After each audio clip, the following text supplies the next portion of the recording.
wants money to go directly to Americans so they can buy their own insurance. How exactly would this work? And can the president assure Americans that this will be enough to cover their health care costs? So this is the second principle in the president's health care plan, lowering insurance premiums specifically and ensuring that that money is going directly back to the American people and cutting the kickbacks that then raise those premiums. So this plan, once put into legislative text and passed by Congress and sent to the president's desk, will stop sending big insurance companies billions of an extra taxpayer-funded subsidy payments and instead send that money directly to eligible Americans to allow them to buy the health insurance of their choice through, you may have heard it be referred to as health savings accounts.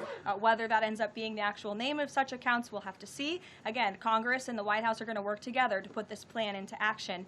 And then secondly, the Great Healthcare Plan will fund a cost-sharing reduction program for healthcare plans, which will save taxpayers at least $36 billion and reduce the most common Obamacare plan premiums by over 10%, and that's according to the Congressional Budget Office. But 20 million Americans in recent weeks have seen their health care costs soar. Can he assure them that if this plan is put in place, that they will be able to cover those costs? If this plan is put in place, every single American who has health care in the United States will see lower costs as a result. They will see more transparency.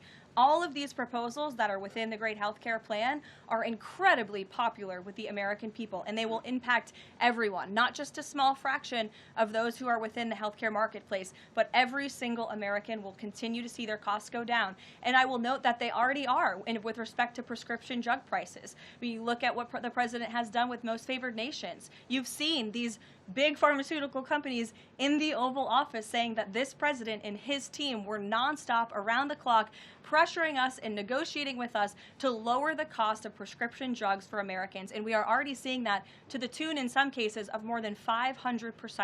And that Trump RX website is something that the administration will be formally launching very soon, so Americans will have access to those lower costs of drugs. Wait just a second. We have one more thing to share. We want to say a heartfelt thank you for watching and supporting PBS News. Without you, we simply wouldn't be able to provide the news and the information that you trust. So thank you from everybody here at PBS News.